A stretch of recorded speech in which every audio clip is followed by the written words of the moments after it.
الحمد لله نحمده ونصلي ونسلم على رسوله الكريم.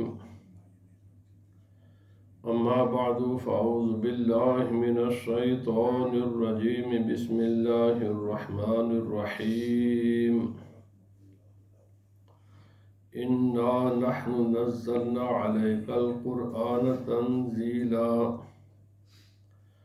فاصبر لحكم ربك ولا تطع منهم آثما أو كفورا واذكر اسم ربك بكرة وأصيلا ومن الليل فاسجد له وسبح ليلا طويلا إن هؤلاء يحبون العاجلة ويذرون وراءهم يوما ثقيلا نحن خلقناهم وشددنا أسرهم وإذا شئنا بدلنا أمثالهم تبديلا إن هذه تذكرة فمن شاء اتخذ إلى ربه سبيلا وما تشاءون إلا أن يشاء الله إن الله كان عليما حكيما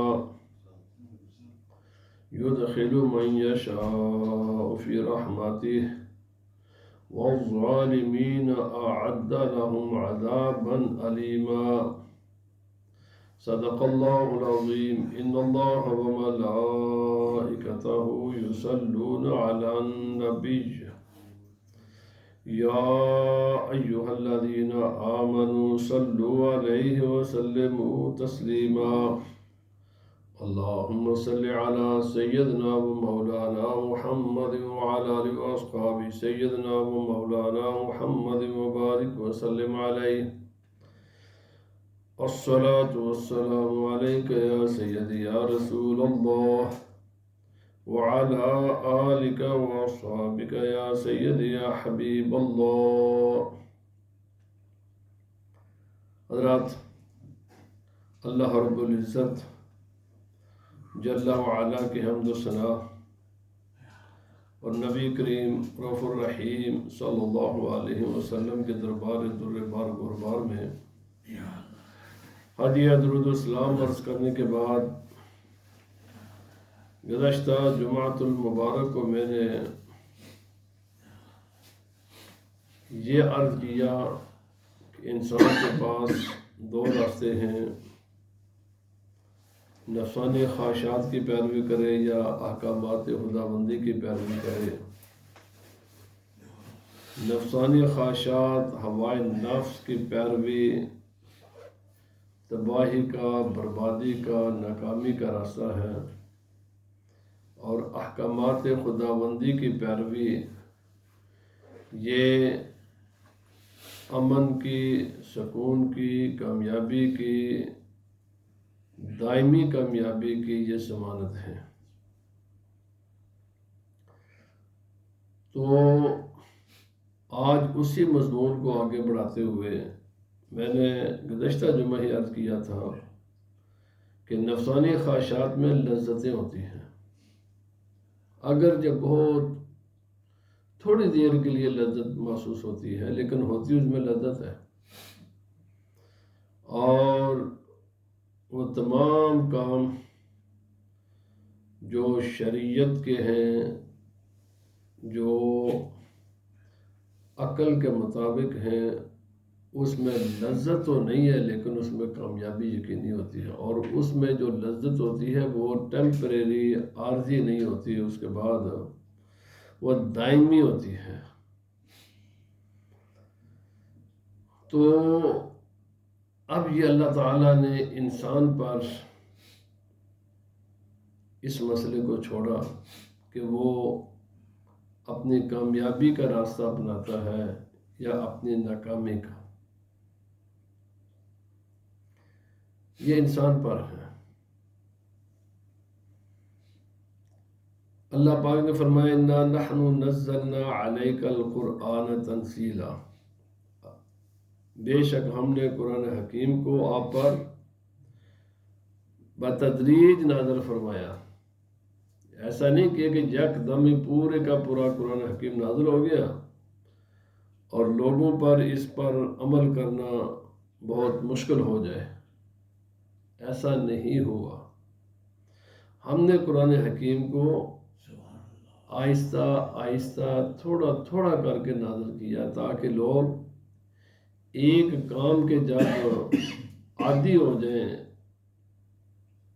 ایک کام کرنا ان کے لیے آسان ہو جائے تو پھر دوسرا حکم نازل کیا. ایسے ہی 23 سال میں قرآن پاک اللہ تعالیٰ نے مکمل فرمایا ہے. اسی طرح جب بندے مومن پر بھی جو احکام نازل ہوتے ہیں نافذ، وہ بھی آہستہ آہستہ ہوتے ہیں. پہلے مرحلے میں تعلیم ہوتی ہے. رسول اللہ صلی اللہ علیہ وسلم نے فرمایا کہ جب بچہ 7 برس کا ہو جائے تو اسے تعلیم دو، دین سکھاؤ. پہلا مرحلہ تعلیم کا ہوتا ہے اور اسے طہارت کے مسائل، نماز کے مسائل یہ اسے سکھاؤ. 3 سال تک اس کو نماز کی تربیت دو اور باقی جو مسائل ہیں دین کے وہ اسے بتاؤ. جب 10 برس کا ہو جائے تو رسول اللہ صلی اللہ علیہ وسلم نے فرمایا آپ 2 کام کرو. اگر بچہ ہے تو وہ اپنے والدہ کے ساتھ، بہنوں کے ساتھ نہ سوئے، اس کا بستر باقی سب سے الگ کر دو. بچی ہے تو پھر وہ اپنے والد کے ساتھ نہ سوئے، بھائیوں کے ساتھ نہ سوئے، اس کا بستر الگ کر دو. 10 برس میں بچوں کے بستر باقی تمام سے الگ، انہیں الگ سونے کی نبی پاک صلی اللہ علیہ وسلم نے حکم دیا. دوسرا، اب بھی اگر وہ نماز میں سستی کریں تو ان پر سختی کرو. یہاں سے مرحلہ تو ظاہر بات ہے پہلا مرحلہ آتا ہے نماز کا. پھر سال کے بعد رمضان شریف آتا ہے تو اب دوسرا مرحلہ کہ نماز کے عادی ہو گئے تو اب نماز روزہ رکھو سال کے بعد. ایسی زکوٰۃ بھی سال کے بعد ہی ہوتی ہے. تو یعنی اسلام آیا بھی سلولی ہے، بتدریج نازل ہوا ہے اور انسانوں پر یہ نافذ بھی بتدریج ہی ہوتا ہے. جس کے 2 مثالیں میں نے دیا، باقی سارے معاملات ہیں ایسے ہی. ظاہر بات ہے شادی 18-20 سال کے بعد جا کر ہوتی ہے تو وہ مسائل تو اس وقت کے ہیں نا جب وہ شادی اس کے قریب آئے گی. باقی ایسے ہی سارے معاملات چلتے ہیں. فَاصْبِرْ لِحُکْمِ رَبِّکَ، یہ ہے آج کی آیت کا اصل جو چیز میں عرض کرنا چاہتا ہوں. یہ تمام شرعی احکام، عقلی احکام، ان میں کوئی لذت نہیں ہوتی، تکلیف ہوتی ہے. ابھی آپ آئے ہیں، دیکھیے نا ٹھنڈا موسم ہے، برف پڑی ہوئی ہے، چلنا ذرا دشوار ہے. آپ احباب نے صبر کیا، دل کو مضبوط کیا، سردی کے باوجود گھر کو چھوڑا اور اس مشکل راستے کو طے کر کے ہم مسجد میں تشریف لائے. تو یہ ذرا مشکل راستہ ہے نا، لیکن ناممکن نہیں ہے. یاد رکھیں شریعت کا راستہ مشکل ضرور ہے، ناممکن نہیں ہے. ایسا نہیں ہے کہ ہو ہی نہ سکے. جب کسی انسان میں یہ خدا کا قانون ہے، لا یکلف اللہ نفسا الا وسعہا، یہ خدا کا قانون ہے. کئی مقامات پر قرآن پاک میں اللہ تعالیٰ نے اس کو بیان فرمایا ہے. کسی بھی انسان پر اللہ تعالیٰ کوئی ایسی ذمہ داری نہیں ڈالتا جس کے کرنے کی اس میں قوت اور طاقت اور استطاعت نہ ہو. غریب انسان پر زکوٰۃ فرض نہیں ہوتی، اس میں زکوٰۃ دینے کی ہمت ہی نہیں ہوتی. بیمار پر روزہ فرض نہیں ہوتا، اندھے پر حج فرض نہیں ہے، لولے لنگڑے پر حج فرض نہیں ہے، کیونکہ وہ کر نہیں سکتا. حج کے لیے ٹانگیں صحیح ہونی چاہیے، آنکھیں صحیح ہونی چاہیے. یہ خدا کا قانون ہے کہ لا یکلف اللہ نفسا الا وسعہا. اللہ تعالیٰ کسی بھی انسان کو کسی ایسی بات کو حکم نہیں دیتا کہ جو کام اس کے بس میں نہ ہو. اسی لیے اگر پانی نہ ملے تو اب تیمم کریں، الٹرنیٹو ہے. ہر کام کا ایک الٹرنیٹو ہے، ہر کام کا ایک متبادل ہے. یہ نہیں کر سکتے تو پھر یہ کر لو. یہ تمہارے بس میں نہیں ہے، مطلب کھڑے ہو کر نماز نہیں پڑھ سکتے، بیٹھ کر پڑھ لو. بیٹھ کر نہیں پڑھ سکتے، لیٹ کر پڑھ لو. دیکھو نا، ہر کام کا متبادل اللہ پاک نے ہمیں دیا ہوا. کیوں؟ یہ اس کا قانون ہے. لا یکلف اللہ نفسا الا وسعہا. وہ کسی بھی انسان کو اس کام کرنے کو حکم نہیں دیتا جو کام انسان کر نہ سکے. اس لیے شریعت کے احکام تھوڑے سے مشکل ضرور ہوتے ہیں لیکن ناممکن نہیں ہوتے. جو بھی انسان اور جہاں کوئی چیز ناممکن ہو جائے وہاں پر حکم نہیں ہوتا، وہاں پر خدا کا حکم نہیں ہوتا. خدا کا حکم ہوتا ہی وہاں جہاں امکان ہوتا ہے. اب اللہ پاک نے فرمایا تمہیں دنیا کی لذتیں، دنیا کے خواہشات، دنیا کے رعنائیاں، دنیا کے رنگینیاں، یہ دنیا یہ تمہیں اپنی طرف کھینچے گی، بلائے گی ادھر میری طرف آؤ. اور اس کے ساتھ ساتھ پھر ہر ہمہ وقت ایک خدا کا حکم بھی ہوگا. وہ تمہیں کہے گا میری طرف آؤ.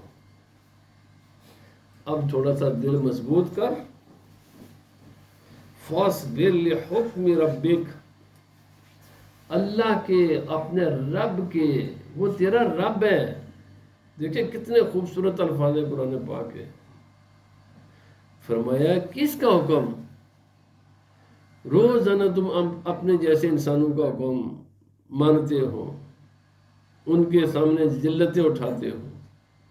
اٹھاتے کہ نہیں اٹھاتے؟ اٹھاتے ہیں. 10 وہ باتیں کرتے ہیں.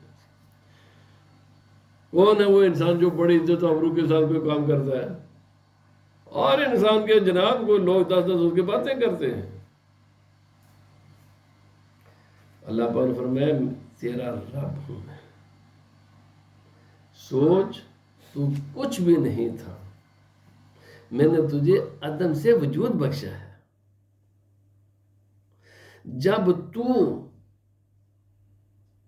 بالکل بے بس کمزور تھا، دنیا میں آتے ہی ہم نے تیرے رزق کے لیے تیری ماں میں دودھ کی نہریں بہا دی ہیں، اور اس کے دل میں اتنی محبت تیری رکھ دی، اتنی تیری محبت رکھ دی کہ وہ اپنا سکون تو چھوڑ سکتی ہے لیکن تجھے ہر قسم کا سکون دیتی ہے. پالتی رہی، پرورش کرتی رہی. ماں کے دل میں یہ رحم کس نے رکھا ہے؟ ماں کے جسم میں یہ دودھ کس نے پیدا کیا ہے؟ یہ ہزاروں قسم کی تیری اس کمزوری کے مطابق جو خوراکیں ہیں، یہ خوراکیں کس نے بنائی ہوئی؟ جیسے جیسے تیری ڈیولپمنٹ ہوتی رہی، ہم نے ایسے ہی تیری خوراکیں بھی ہم بدلتے رہے. جیسے جیسے ڈیولپمنٹ ہوتی رہی اس کے مطابق ہم نے تجھے خوراکیں دی. وہ تیرا رب ہے، تیرا خالق ہے، تیرا پالن ہار ہے. ان گنت تجھے نعمتوں سے اس نے نوازا ہے. پہلے تجھے اس نے وجود بخشا ہے. فرمایا ذرا غور کر اپنے وجود پر، کیا خوبصورت تجھے اللہ نے شکلیں عطا کی ہے، کیا خوبصورت اللہ نے تجھے وجود بخشا ہے، کیا خوبصورت اللہ نے تجھے صلاحیتیں عطا کی.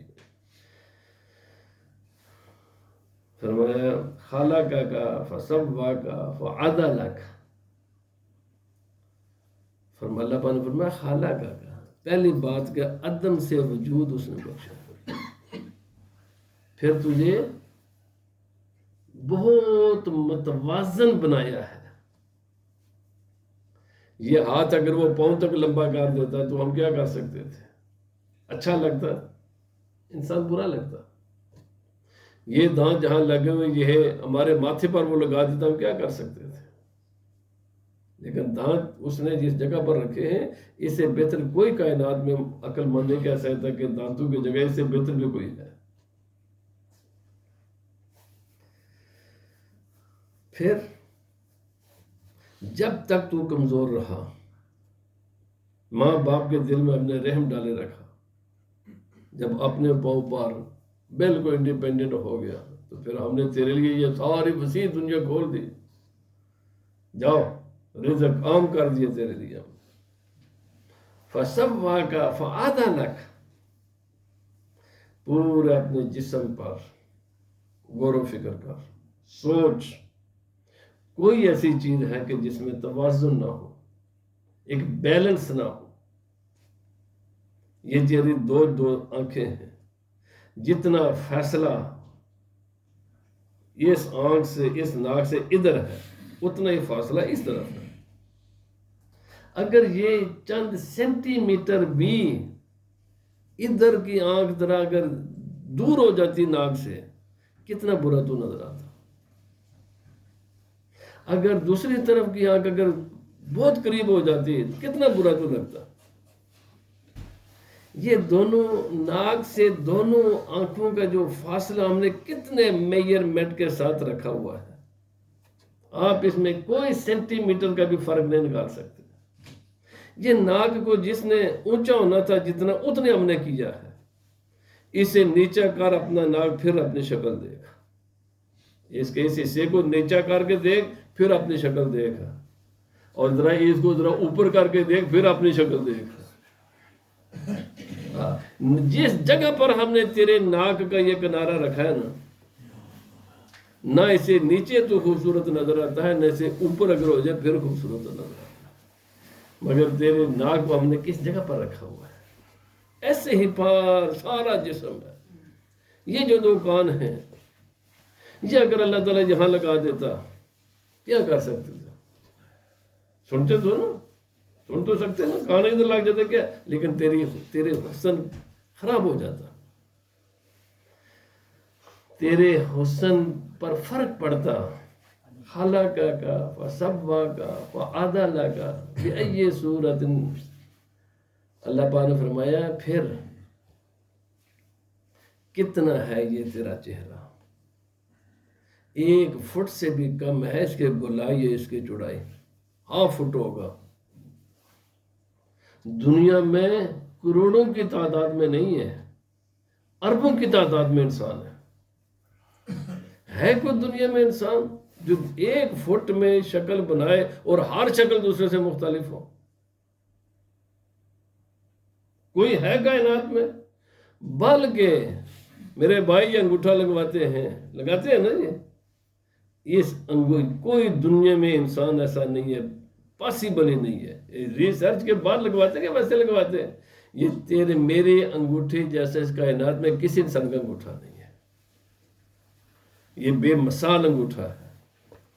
اس پر جو ڈرائنگ کی گئی ہے، جو لائنیں لگائی گئی ہیں، وہ لائنیں دنیا میں کسی انسان کی ایسی نہیں ہے. ایسے انسان کی آنکھ کا مسئلہ ہے، ایسے باقی چہرے کا مسئلہ ہے. کون ہے جو اتنی جگہ پر اربوں ڈیزائن بنا دیتا ہے؟ بلکہ انگوٹھے تو 2 ہیں نا. اگر 8 ارب آبادی ہے تو انگوٹھے کتنے ہوں گے؟ 16 ارب. 16 ارب ڈیزائن اس جگہ پر، ہر ڈیزائن دوسرے سے مختلف. انسان تو سوچ ذرا، غور و فکر کر، ہم کون ہیں؟ ہم نے تجھے بڑا بے نظیر بنایا ہے، بڑا بے مثال بنایا ہے، بہت خوبصورت بنایا ہے. پوری کائنات میں تیری کتنی آدھے فٹ میں ہم نے کتنی شکلیں بنا دی ہیں اور کوئی شکل دوسرے سے نہیں ملتی. 8 ارب انسان ہیں. کسی انسان کی آواز دوسرے انسان سے نہیں ملتی. گلا کتنا ہے؟ اتنا سارا گلا جہاں سے یہ آوازیں نکلتی ہیں. ہر انسان کی آواز دوسرے سے مختلف ہوتی ہے. حضرات، آپ کسی بھی انسان کے جس کے ساتھ آپ بات چیت کرتے رہتے ہیں، دیوار کے پیچھے سے بات کریں نا، آپ کو دیکھنے کی ضرورت نہیں پڑتی. آپ کو پتہ یہ فلاں آدمی بات کر رہا ہے، بشرطے کہ پہلے آپ نے اس کی آواز سنی ہوئی ہو. اتنے سے یعنی جگہ میں کتنے میرے رب نے چیزیں رکھ دی ہیں کہ ہر آواز دوسرے سے مختلف بنا دی ہے. کس کس کی بات کو آپ کیا کیا دیکھو گے؟ انگوٹھا دیکھو، چہرہ دیکھ لو، آنکھیں دیکھ لو، آوازوں کو دیکھ لو. میرے رب نے ہر چیز دوسرے سے مختلف بنائی ہوئی ہے. انسان ذرا سوچ، غور و فکر کر. کس رب کی، کون ہے تیرا رب جس کے حکم کی چند دنوں کے لیے تجھے حکم ہے کہ اس کی بات مان. 60-70 سال ہے نا جی، اس میں سے 10 سال منہا کر دو نابالغی کے، تو باقی 60-70 تھوڑے سے رہ 40-50 سال رہ جاتے. اس میں کوئی سونے کا وقت گزر جائے. وقت کتنا ایک ہے جس میں تیرے رب نے کہا میری بات مان. میں نے تو تجھے یہ ساری میں نے ابھی عرض کیا دی ہے، جن کو تو خوش کرتا ہے، جن کے لیے تو پاپڑ بیلتا ہے، یہ راضی ہو جائے. ذرا غور و فکر کر. انہوں نے ماں سوائے ماں باپ کے، ان کے دلوں میں بھی رحم اور یہ ساری چیزیں میں نے رکھی ہوئی ہیں. اور اگر میں نے ماں باپ کے دل میں رحم رکھا ہے، بہن بھائیوں کے دلوں میں رحم رکھا ہے، محبت رکھی ہے، تیرا ہمدرد بنایا ہے، تو میں نے فرمایا ہے، ساتھ میں نے حکم دیا ہے، انشکر لی والی والدیک، میرا بھی شکر ادا کر، اپنے ماں باپ کا بھی شکر ادا کر. وَقَضَىٰ رَبُّكَ أَلَّا تَعْبُدُوا إِلَّا إِيَّاهُ وَبِالْوَالِدَيْنِ إِحْسَانًا. تیرے رب کو حکم ہے اپنے رب کا کے سوا کسی کی عبادت نہ کرنا، اپنے ماں باپ کے ساتھ حسن سلوک کرنا. جتنا کسی انسان کے ساتھ تیرا تعلق قریب ہوتا ہے، میں نے تمام کے ساتھ حسن سلوک کی تجھے وَقُولُوا لِلنَّاسِ حُسْنًا. جو جس کے ساتھ تیرا تعلق ہے، میں نے کہا کہ اس کے ساتھ اچھا بات کر رہا ہے. حتیٰ کہ پوری کائنات کے انسانوں کے بارے میں میرے رب نے فرمایا وَقُولُوا لِلنَّاسِ حُسْنًا. فرمایا لوگوں سے جب بھی بات کرو خوبصورت بات کرو، اچھی بات کرو. میں نے اپنے لیے نہیں کہا، حالانکہ یہ ساری چیزیں، یہ سارے رشتے ناطے میں نے بنائے ہوئے ہیں، ان کے دلوں میں یہ ساری چیزیں تیرے لیے میں نے رکھی ہوئی ہیں. اس کے باوجود میں نے کہا اگرچہ ان میں پھر بھی ان کے ساتھ اچھا بن کر رہا ہے. میرا بھی اچھا بن کر اور شکر گزار بن کر رہا ہے، ان کا بھی شکر گزار بن کر رہا ہے.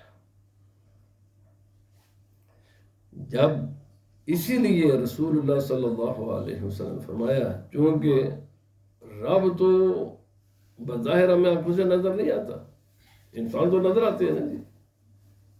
یہ تو بظاہر ہمارے ڈائریکٹلی تو کھانا ماں یا باپ دیتا ہے نا جی، یا ہمدردی بہن بھائی کرتے ہیں، دوست احباب کرتے ہیں، نظر تو ہمیں وہ آ رہے ہوتے ہیں. یہاں پر ایک چھوٹی سی بات کر کے میں بات ختم کرتا ہوں. یاد رکھ لیں، اس بات میں کسی بھی صاحب عقل کا کوئی کلام کوئی اختلاف نہیں ہے.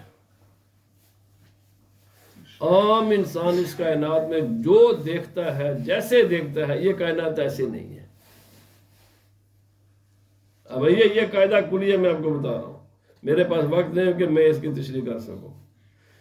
جو کچھ ہماری آنکھیں دیکھتی ہیں نا، جو ہمیں کائنات یہ نظر آتی ہے، یہ ایسی نہیں ہے. اور جو کچھ ہے وہاں تک ہماری نظریں جا نہیں سکتی. وہ کو عقل مندوں کی جاتے ہیں. جو کچھ ہے نا، عام انسان کی نظر وہاں تک جا نہیں سکتی. اور جو جہاں تک نظر جاتی ہے یہ عام انسان کی نظر ہے، کائنات یہ ہے نہیں ہے. اگر اس کی میں تشریح کروں تو اتنا سمجھ لے، اللہ تعالی ہمیں نظر نہیں آتا، ٹھیک ہے، بندے ہمیں نظر آتے ہیں. اسی لیے رسول اللہ صلی اللہ علیہ وسلم نے فرمایا من لم یشکر الناس لم یشکر اللہ. جس انسان نے بندے کا شکر ادا نہیں نہ کیا، اس نے خدا کا بھی شکر ادا نہیں کیا. کیونکہ بندہ تو نظر آ رہا ہے نا، تو جب نظر آنے والے کا تو شکر نہیں کرتا تو جو نظر نہیں آنے والے کا اس کا شکر کیسے ادا کرے گا تو؟ فرمایا بندوں کا شکر ادا کرو تاکہ تمہیں خدا کا شکر ادا کرنے کی تم میں صلاحیت پیدا ہو. ماں باپ کا شکر ادا کر تاکہ تجھے خدا کا شکر ادا کرنے کی عادت بڑھے. بہن بھائیوں کا شکر ادا کر تاکہ تو خدا کا بھی شکر ادا کر سکے. جو بندے کا شکر ادا نہیں کر سکتا، بندہ تو سب نے نظر آ رہا ہوتا ہے، ڈائریکٹ ہوتا ہے وہ بندہ. جب اس کا نہیں ہے تو تم خدا کا کیسے کرو گے؟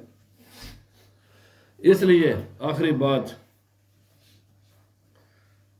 اللہ پاک نے فرمایا میری باتیں مانو. صبر، ہاں یس، تمہارا نفس نہیں چاہے گا، نفس کچھ اور تقاضا کرے گا، لیکن دل کو مضبوط کرنا. صبر کا معنی مضبوط کرنا ہوتا ہے. وَلَا تُطِعْ مِنْهُمْ آثِمًا أَوْ كَفُورًا. گنہگاروں اور ناشکروں کی باتیں نہ مانو.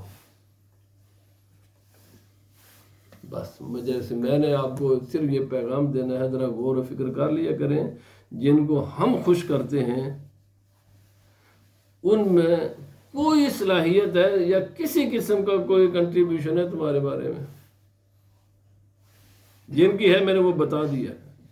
جن کی نہیں ہے نا، اگر وہ نیکوکار ہیں تو ان کے راستے پر چلو. وَاتَّبِعْ سَبِيلَ مَنْ أَنَابَ إِلَيَّ. خدا نے فرمایا جو لوگ میری طرف رجوع کرتے ہیں نا ان کے راستے پر چلو، لیکن جو میرے نافرمان ہیں نا ان کے راستے پر نہ چلو.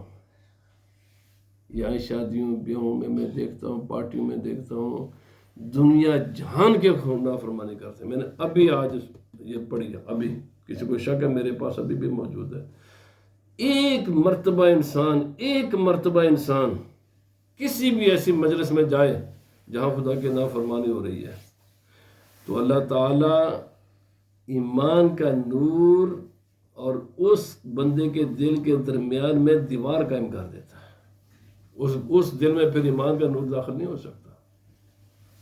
جن مرضی حاجی بنو نا، تو جن مرضی جناب عمر جا کے کر کے آؤ، تو جن بھڑیاں مجلساں نہیں نہ چھوڑو گے، اس حج کا کچھ فائدہ نہیں ہے. انہوں نمازاں کا فرمایا ایک مرتبہ اگر کسی بری مجلس میں انسان چلا جائے، اللہ تعالیٰ اس دل میں پھر ایمان کا نور داخل نہیں ہو سکتا. کہ تو نے سمجھوتا کر لیا خدا کے نافرمان کے ساتھ، اس کو اچھا تو نے سمجھ لیا. اللہ پاک ہمیں عمل کی توفیق دے.